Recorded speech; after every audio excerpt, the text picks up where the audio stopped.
everybody, and welcome to Community Forum. My name is Roy Cohen. I am the host today. We have a special guest on from Israel, Harris Yoffa, who we've had on once before. It seems that we only chat with him when there's trouble going on.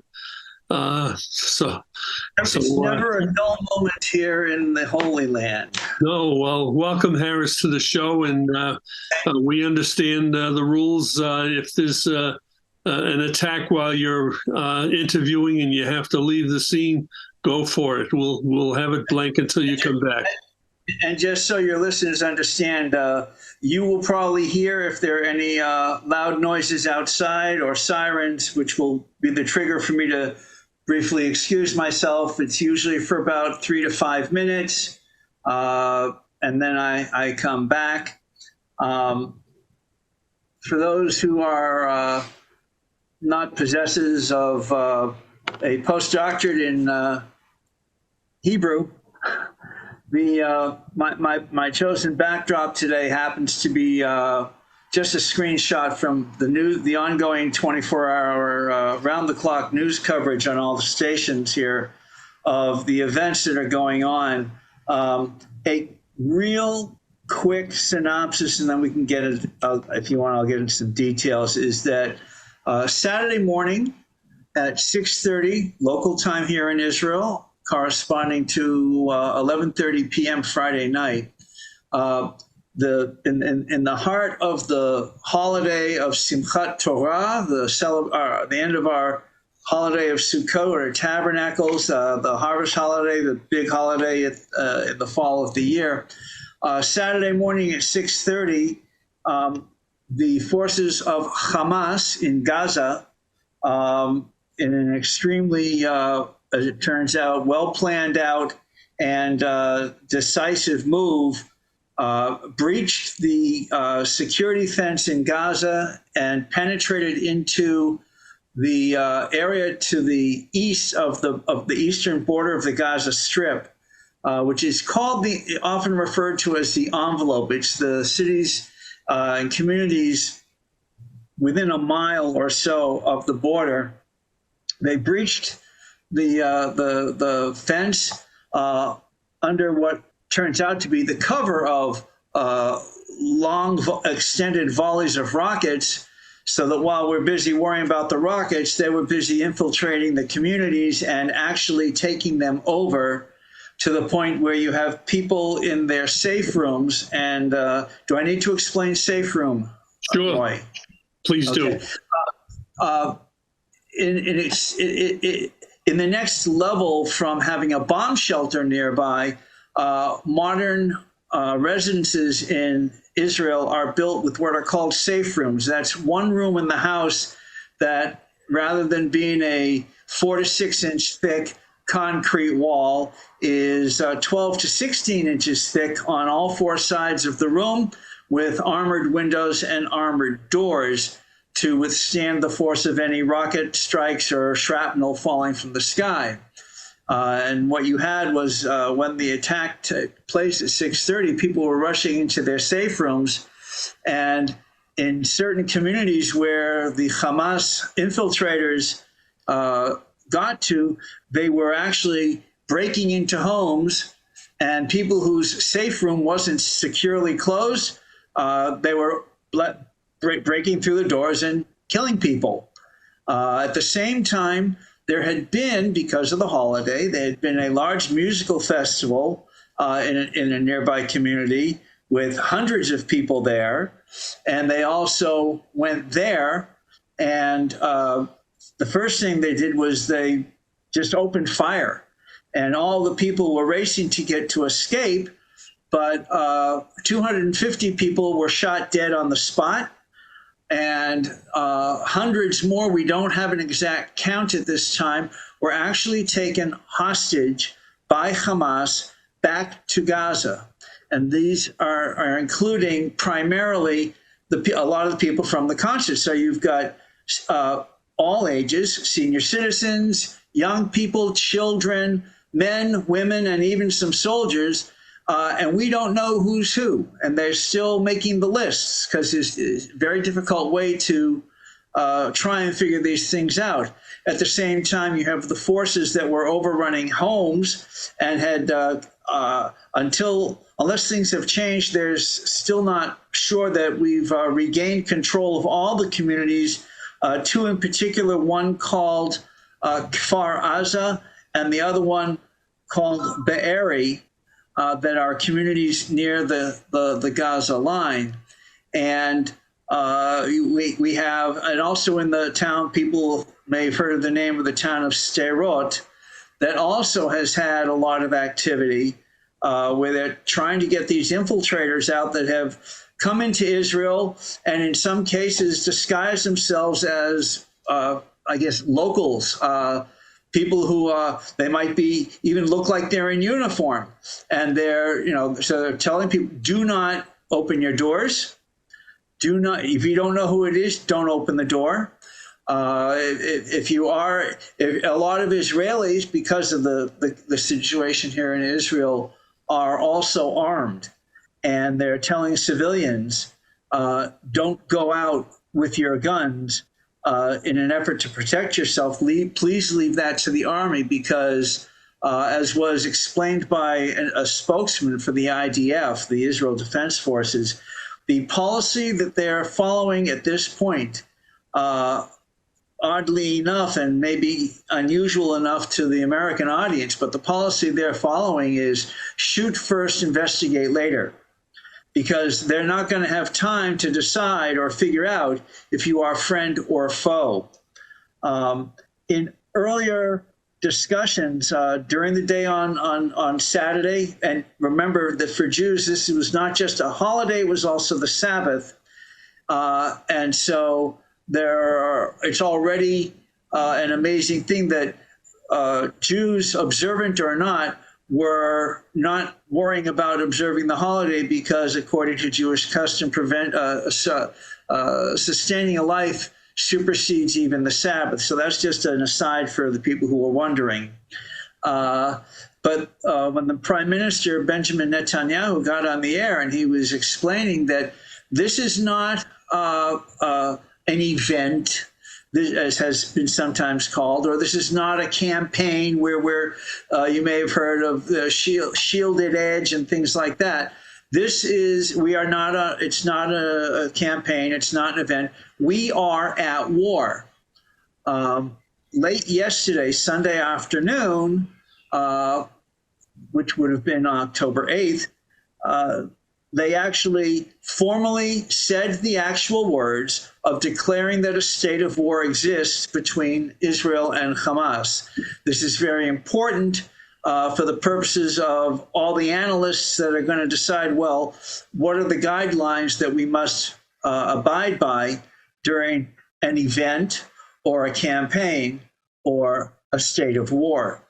And the spokesman for the IDF has made it very, very clear that we are out to quash this however we need to, as much as possible. And there have been, and it's strangely quiet right now. Thank you for taking care of that, Roy. But there have been all day here in Ashkelon, there have been the sounds in the background that sound like really heavy thunder, and then you realize it's not thunder, it's the reverberations from bombings and explosions further down the road, because Gaza is only like 5 or 6 miles down the road from here. You just answered the question that I was going to ask you, how close you were to the border. Yeah, the southernmost part of Ashkelon is about 5 or 6 miles north of the northern border of the Gaza Strip. I happen to be in the northern part of Ashkelon, which is just another few miles further north, but for me it makes all the difference in distance. And still, even here in this part of the town, we have had, depending where they release rockets and which way they're shooting them, we are still getting the occasional alert at this part of the town. The other thing that's happening is that while the IDF is working to clear out the infiltrators from the towns they've occupied, which are, as I said, such places as that are called Kisufim, Be'eri, Kfar Aza, and don't worry, there'll be a test on this, so just remember all the names.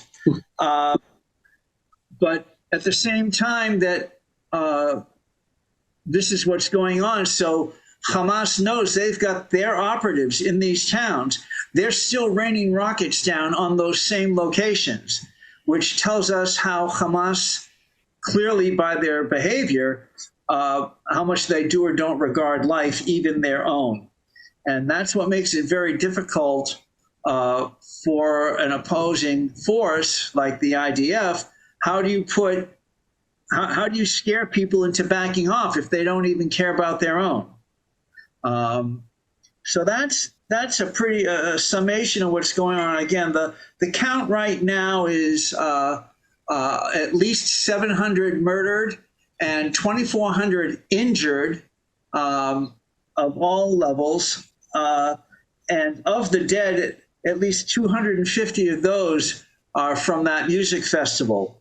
And we don't know how many others, and we don't know the mix of who's been captured, and on different Facebook groups and WhatsApp groups, chat groups. You've got people posting pictures, a woman who's in the army who has found out that her mother and her sisters have all been taken hostage.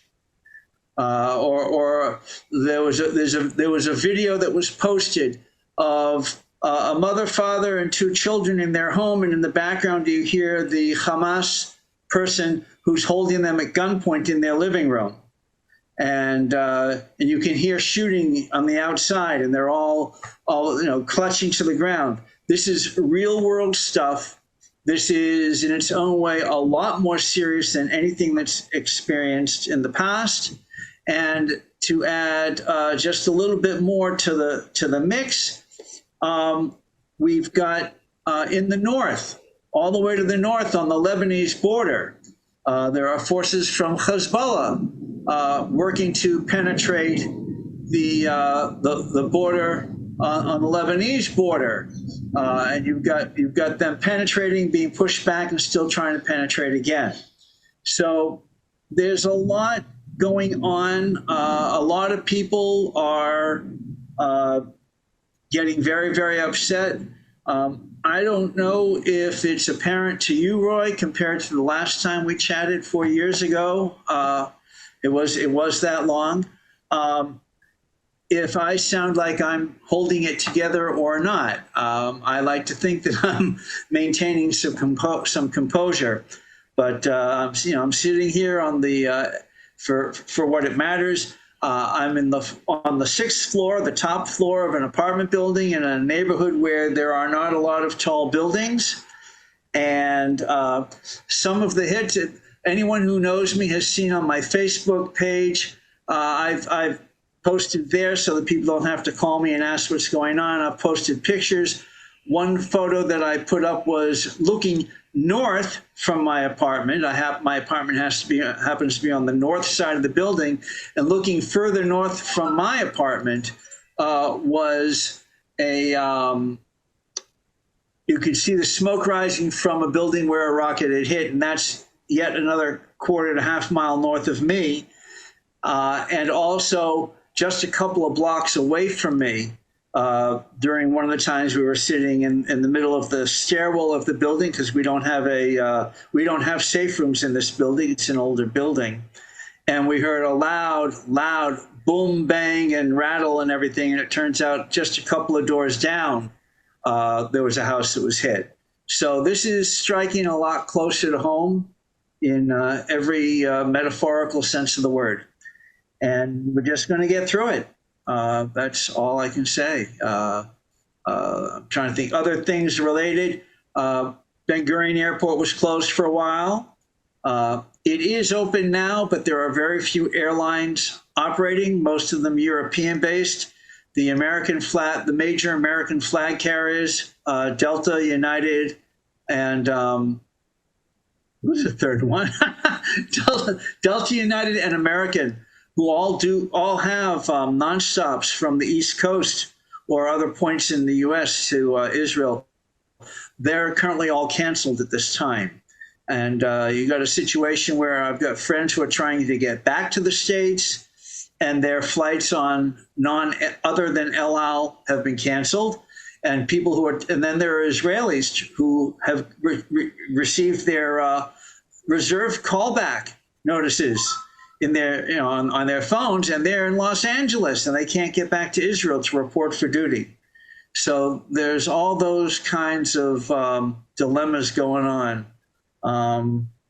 Was there anything else you wanted to ask me? I had made some notes before we started, just to try to be concise.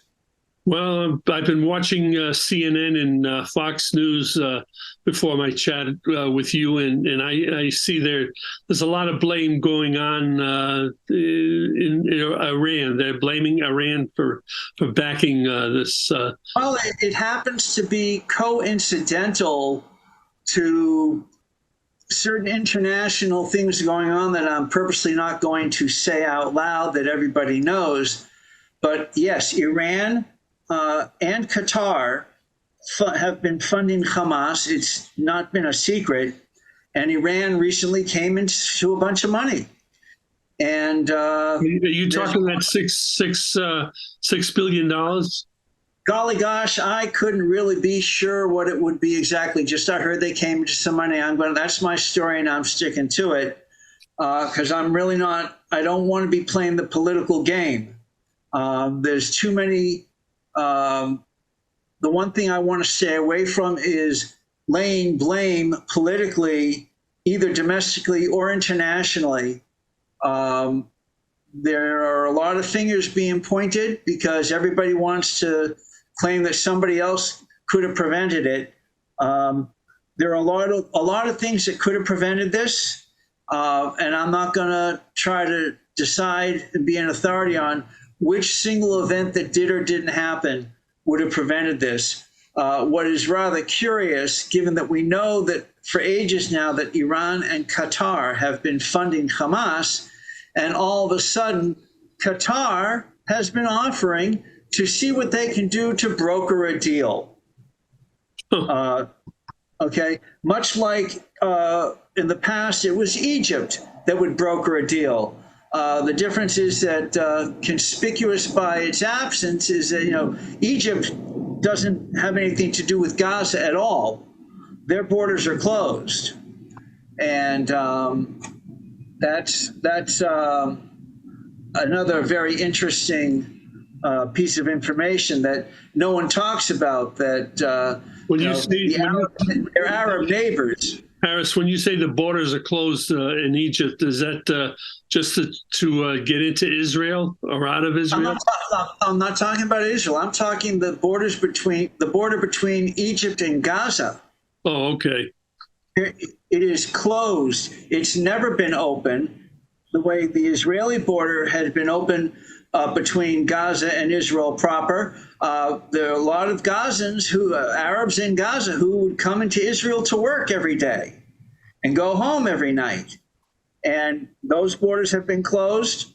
There are calls to, do a number of actions. But what's interesting is that with regard to the border between Gaza and Egypt, for years, it's been a closed border situation.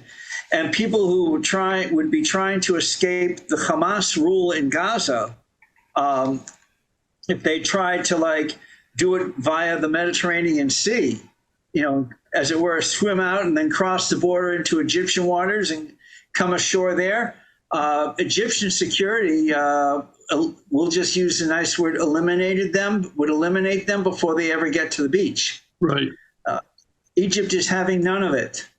Another big question is, will Saudi Arabia, under any situation, get involved? There's a lot of things, woulda, coulda, shoulda, will, won't help. In the meantime, Israel's got to take care of business. Israel cannot afford and is not going to afford to wait for some other country to decide what should happen. There have been a number of countries, including the United States, that have made it very, very clear that, yes, we support Israel's right to defend herself from these attacks. And then a number of countries, I won't say which ones, but a number of countries, more than one, have then tagged their declaration of support for the state of Israel with what I will call a very naive thought, because they're operating under the perception that Hamas is an entity to be spoken with, that all sides should show restraint. And restraint went down. That should have been. I would think that should have been before the decision was made to do the attack. Restraint went out the window when they attacked, long before this attack, when Hamas has a history of exposing its civilians to possible harm's way, danger of attack or being killed because of Israeli attacks, by storing their arms and their rockets in hospitals, schools, and mosques, and firing from residential areas. What would happen if someone were to launch a rocket from the back of the CVS parking lot in Stoughton Center? Not a real. I mean, you can't attack that because you're going to take out the store and all the civilians there, and that's their logic. Right. Okay, and I'm using that local example for the local listeners. And yes, I know Stoughton a little bit, but this is the Middle East where logic and reason do not apply. Israel may be pretty much of a first world country in pretty much every way: modern conveniences, high tech, technology, regular, conventional creature comforts and all that kind of thing. But the other countries, we're the only democracy of any kind in the region.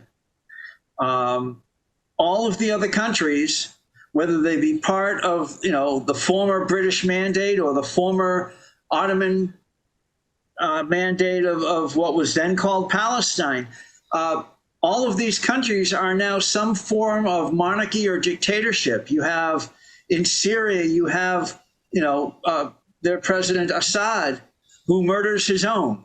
You have the Hashemite Kingdom of Jordan, which is a monarchy. You have Egypt, which is halfway controlled by the Islamic Jihad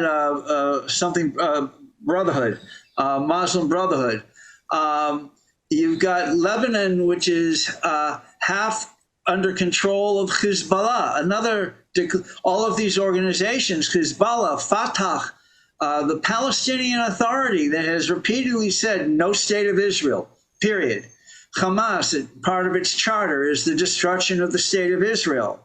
So it's not like we don't know who we're dealing with.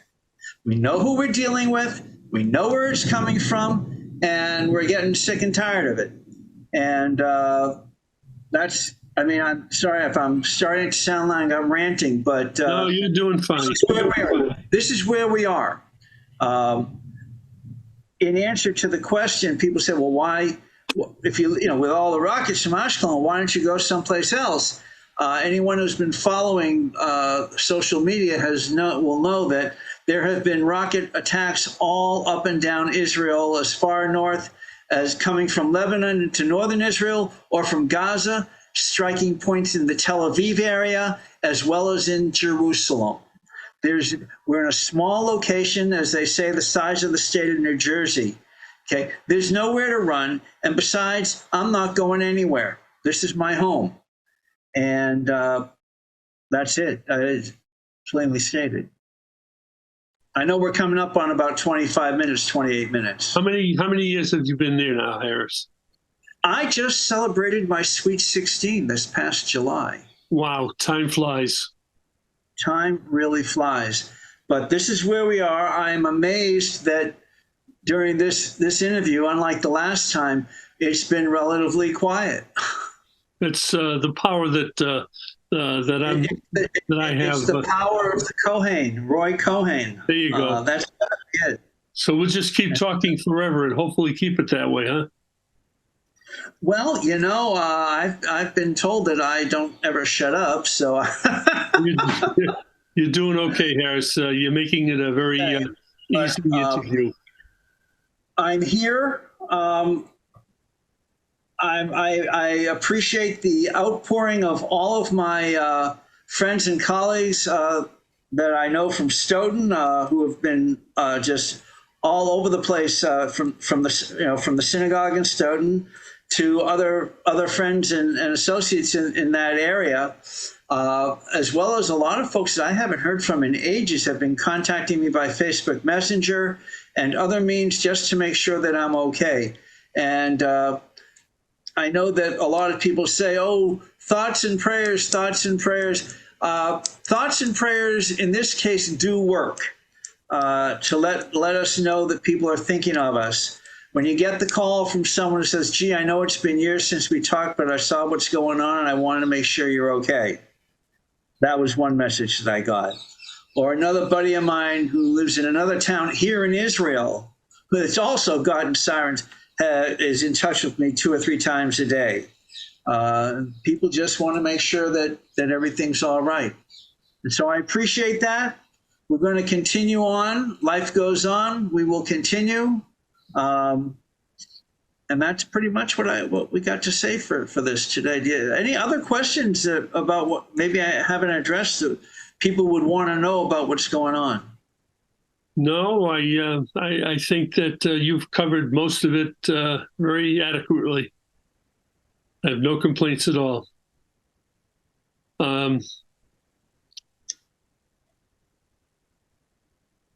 I just was hoping that the Rabbi Hausman would be able to chime in on the conversation. Got, some other matters that have been really drawing his attention, if you can believe it. So you know that it's very, very important because otherwise he would have been here.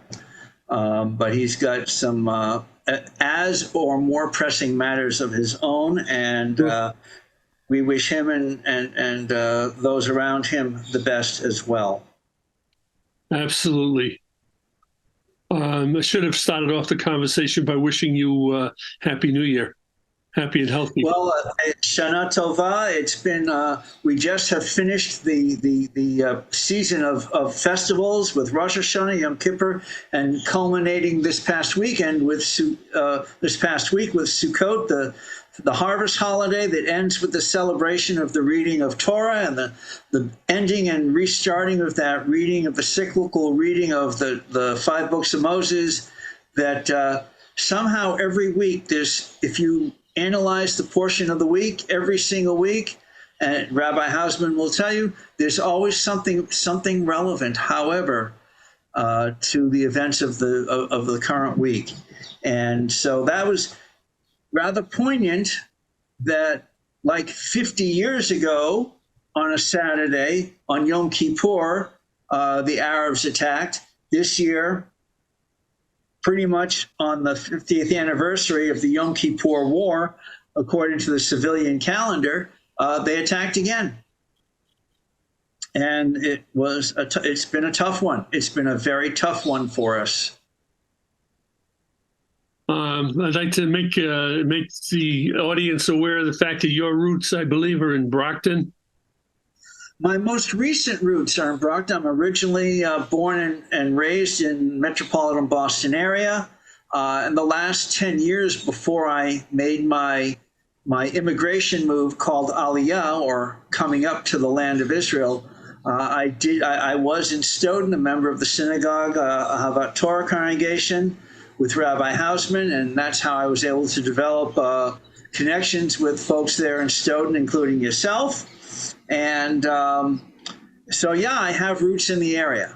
I have roots in the South Shore, as it were. What are you doing to keep yourself busy in Israel when there's no war? When I'm not hiding from rockets, I am since the end of February of last year. I am now a gentleman of leisure. Having resigned from my employment at the time, the job itself was growing in scope, and I was growing less patient with the burden of the job. And so we came to a meeting of the minds with like a 4-month notice, as a matter of fact, so that we could recruit and train someone to replace me. But at the end of February of last year, I resigned and left where I was working on very good terms. Oddly enough, it was a telecommuting kind of a job because the office I was at was here in Ashkelon, and our main office was 40 miles north and just outside Tel Aviv.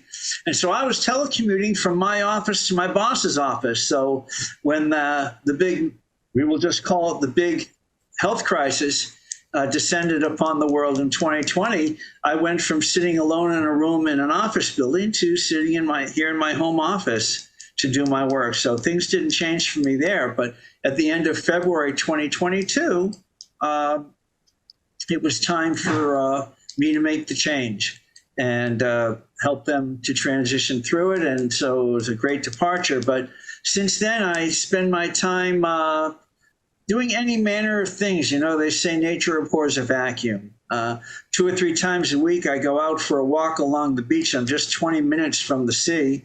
20 minutes from where I can get to the sea, about 10 minutes if I were going to jump off the cliff, as it were, that overlooks the beach.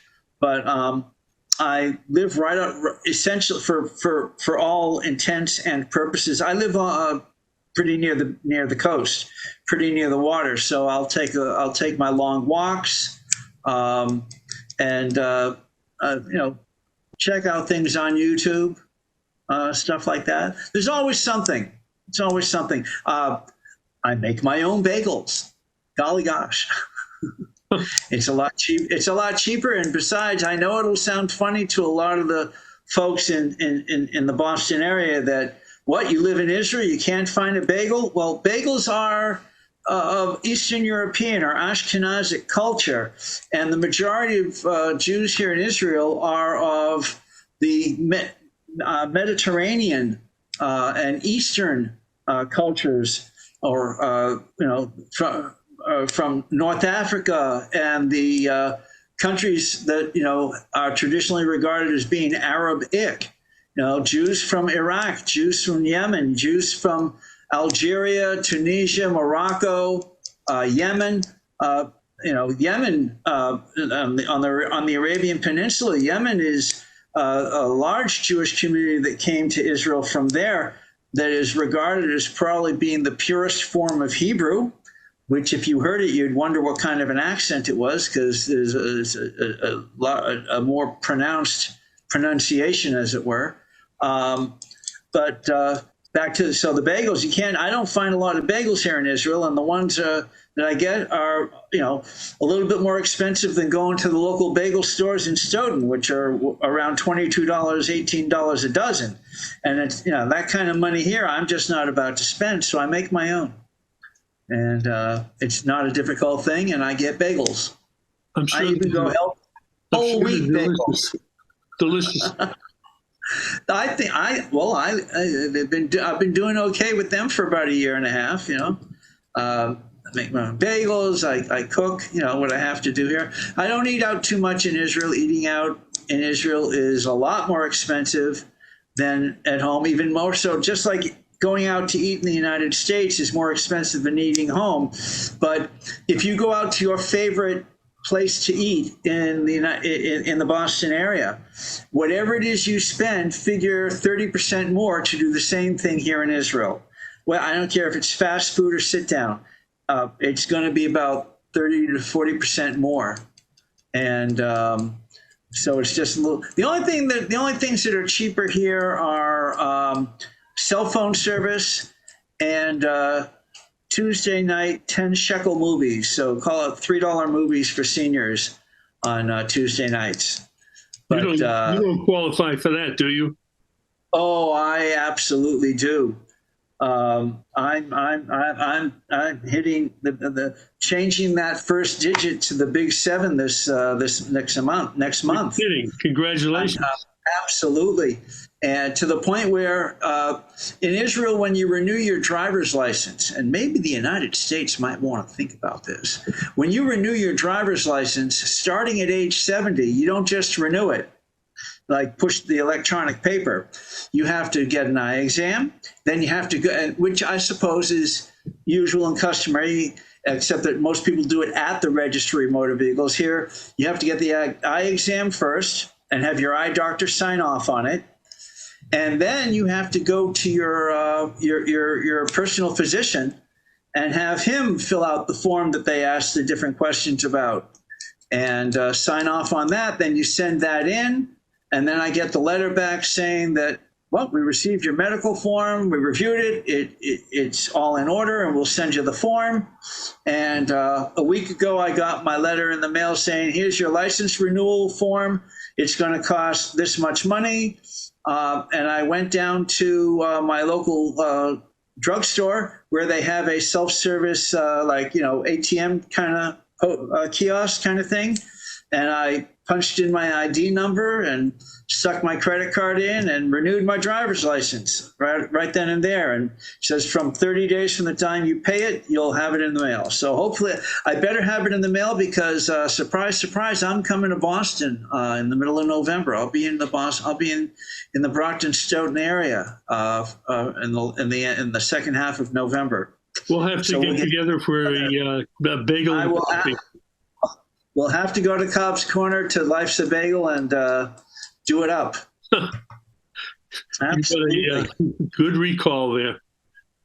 Yeah. Well, that's there are the important things in life to remember. After all, Roy, but I really feel welcomed by all of my friends and colleagues in the Stoughton area when I come to visit.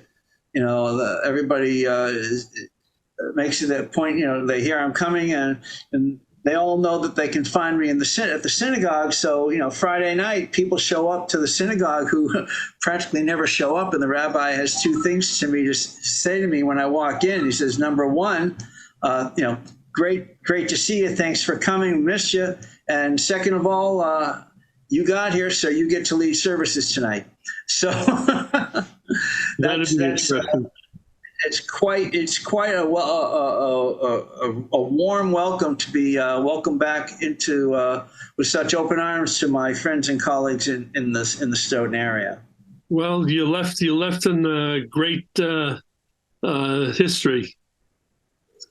Yeah, I really did. But I have to say, one of the things that was a concern for me, and because I came back to Stoughton to visit, less than a year later for a family event, and I was really concerned that when I get into Boston and I'm in Stoughton and the Brockton area and all my old stomping grounds, am I going to feel like a visitor or am I going to feel like I've come home? And I was very, very happy to realize that I did not feel like I had come home. I felt like I was a visitor. I know my way around, and I'm welcome and everything, but I know that it's not I'm not back home. And for someone who has made Aliyah, and realizing that I try to explain to those who aren't familiar with the concept of Jews going back to the Jewish homeland where everybody stems from. The French are from France, Jews are from Judea. And so to come back, to be living here in Israel where I have never felt like a visitor, even the first time in high school when I came on a study tour, I've never felt like a visitor. I've always felt like this is the place for me to be, which is one of the reasons why I made Aliyah, why I did my immigration. A lot of people say, why did you go? And the wise guy answer to that is, if I have to explain it, you won't understand it. But to those who have visited Israel before, you and I have a common friend named Paul that used to ask me why I was so crazy about Israel. And I said to him, when we came back from the synagogue doing its trip in 2006, and I went to him and I said, now do you understand why I'm so crazy about Israel? He goes, oh, absolutely. And I said, well, can you explain it? And he goes, no, no way. It's a gut feeling. It's that intangible, anybody who has any kind of connection to the state of Israel, when they come to visit Israel, they will have one at some point, and it might not even happen until they get back to the States, but it usually happens during their visit in Israel, that you experience a moment that can only be described as yes. And it's different for everyone. For a lot of people, it's standing at the Western Wall. For me, I don't remember what it was. It may have just been being here. Because I visited so many times before I made Aliyah, and I've always felt at home. Perhaps it was the first time I came to visit in 2001. The last time before that had been in high school 30 years before. And when I landed in 2001 and I came out of the airport and I said, yeah, where's the bus stop? Yeah. What number of bus? And that, like I'd always been here. I've always felt like it's my home. It's where I belong. I would say it sounds like you would recommend that people consider traveling to Israel to visit or even live. I'll tell you, I absolutely recommend coming to visit.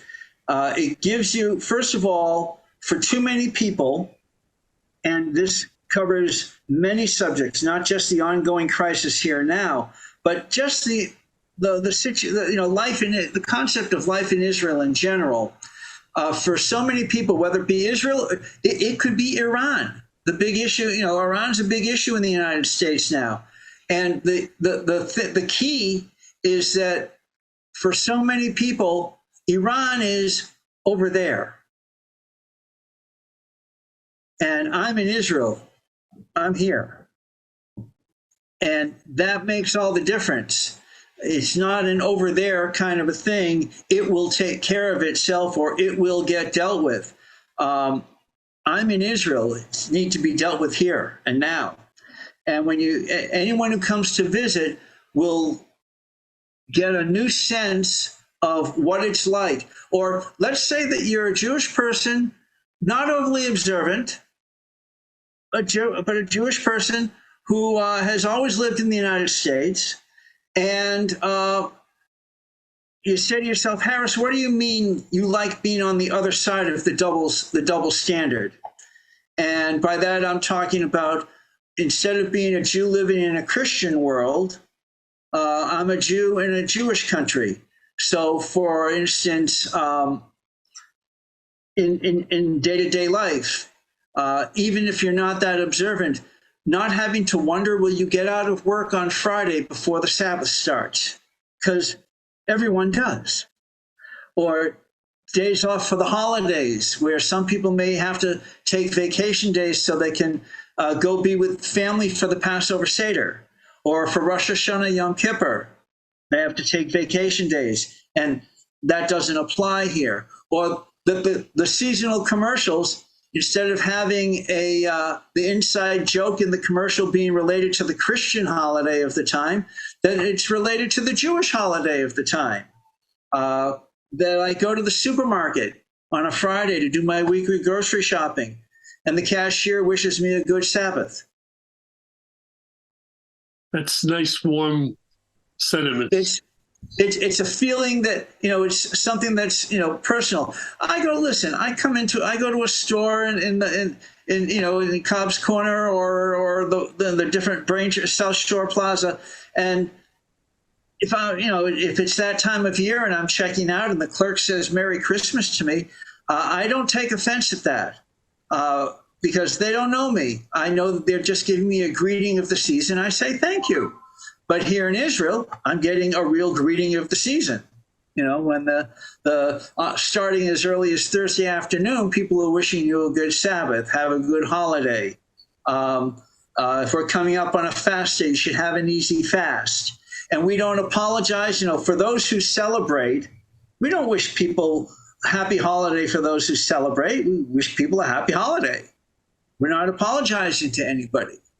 For the most secular, identifying as non-observant kind of person that goes around their day-to-day life, even that person will start to sense the sense of being a Jew in a Jewish country, that they don't have to, every time they turn around, say, well, yeah, I know what they were talking about, and okay, so it doesn't apply to me, but because everything is relevant here.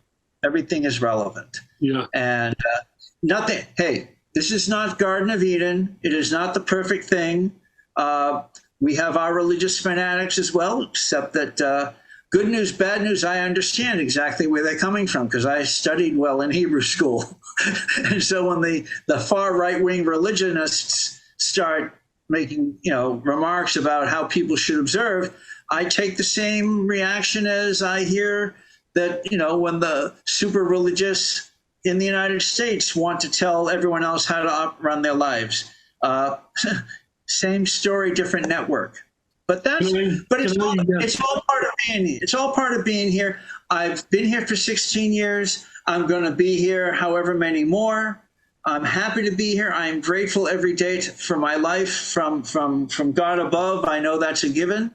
Without God above, I would not be here. That may be the religious in me coming out, but I'm a person of faith, and that's the deal. So, can I put you on the spot? What? Put me on the spot? Sure. What do you foresee as the solution to what's going on around you? What's going? You mean the war? Right? Yeah. The war. How's it going to end? I'm not sure I know how it's going to end, but it's not going to be pretty. I mean, they're talking about the IDF going in and taking over Gaza again. Well, I'll put it this way. That's one thing that's been mentioned by certain groups. One thing that happened was these infiltrators took over the police station building in Sderot. They took over the police station. And once the issue of who's inside was no longer an issue, so in other words, they may have gotten the Israelis out, and maybe the infiltrators were still holed up inside, they came down with bulldozers and took down the building. Wow. Okay, so this war, however is brought to an end, the question isn't, it's not going to be pretty. I guess the question is, from how many directions is it not going to be pretty? How ugly is it going to be for how many sides? Because there's 2 or 3 sides. We've got infighting in some of the towns in Israel where there's large Arab populations who are, it tears my heart apart to think how they've got to be torn between where's their loyalty got to be, the state of Israel where they live and pay and benefit from, or supposedly their Arab cousins that are fighting the state of Israel. So we've got, the solution is that it's not going to be pretty, and the question is just how not pretty is it going to be? I guess that's the definite, non-definite answer I can give you. I don't know if you hear the booms in the background. No booms. No booms. Okay. We're done with those. They're not loud enough. I just find it very difficult to believe that those that oppose Israel oppose all the good that comes out of that country, all of the benefits that come out of it, all the medical benefits. They take care of we have our extremists who oppose the government here in Israel. That's been a big issue here. The leaders of the opposition side have approached the Netanyahu government and said, how about we get together for an interim end the war coalition and put aside our regular ongoing for the past 7 months problems of neither side agreeing with how the other side operates, and let's get this aside. I mean, there's all kinds of things that could come out of this. and it's going to get taken care of. But we have our extremists also. We've had people in Tel Aviv. I couldn't believe this. I saw it on the news yesterday. We have got left-wing extremists in Tel Aviv, and they are demonstrating against this war. Israel's under attack. They're in a city where that has been pummeled by rockets, and they're complaining that we're at war with the Hamas. It makes no sense, not to me, but apparently it makes sense to someone. And I don't know. Again, I come back to, it's not going to be pretty, but it's got to end. The key for Israel is the sooner it's over, the better, because Israel is not a marathon runner. Israel is a sprinter, because it's just the nature of the country and the size of the population. We cannot be in a long sustained war, and I'm sure that the Arabs know it. They've been playing for 16 years, 17 years in Gaza since they got it. So they're not going anywhere. And, they've got the other Arab countries, in particular Iran and Qatar, funding them. So they've got money. I did see a post where apparently the U.S. is sending some kind of support. I don't know what form it's going to take until it gets here. I'm looking forward to the arrival. And there are a lot of things running along all manner of social media predicting how it's going to end and where it's going to end, and the crazy ideas about who's right and who's wrong. No one's right, no one's wrong. There some Arab reportings are talking about when Israel launched its unprovoked attack on Gaza, which couldn't be further from the truth. Because 6:37. When was that supposed to have happened? Apparently, we did that Saturday. Oh, really? Apparently, for no reason, we must have attacked Gaza on Saturday. The 2,500 to 3,000 rockets that have been, shot off to Israel don't count. Apparently, But like I said, we're standing at minimum 700 murdered, and I say murdered because that's what it's been, and 700 murdered and 2,500 injured, and the count is going up. So that's where we stand. I know we're coming up to the end of our time, but that's where we stand. I don't know if you have any closing words or closing questions. Oh, let's all pray for peace. That's all. We all pray for the peace. We do pray for peace. And I thank you for contacting me to, chit chat about this. And hope once, folks have had a chance to see this on the air, that they'll have a little bit more sense of what me and my admittedly subjective view is. I'm probably not as objective as I like to think I sound, but well, you sound great. I have no complaints. I'm trying to be fair and even-handed, but Hamas has not expressed any interest in anything other than eradication. They're attacking with people in little mono flyers, kite flyers, No. dropping incendiary balloons on the fields and the homes. And sorry, everything. Nothing is off the table. In the words of the IDF spokesman, nothing is off the table. Ground war is not off the table. Nothing is off the table. It must be. It's got to be decisive, and it's got to be quick. That's all I know. Deliver the message. Yep. Thank Harris, you very much. I thank you very, very much for spending the hour with me. I know it was kind of a last-minute thing, but you're there, and I appreciate the time you spent with us, and I'm sure the people watching will appreciate it. You'll have to post online your recipe for the bagels, and I got it off of YouTube. There are many bagel recipes on YouTube. They're all pretty much the same: flour, water, yeast. You know. Yeah. Okay.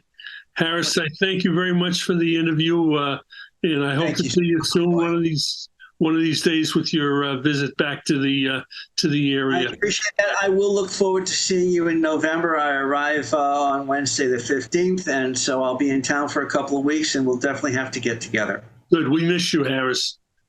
Thank you so much, Roy. Thank you. Shabbat Shalom. Shabbat Shalom.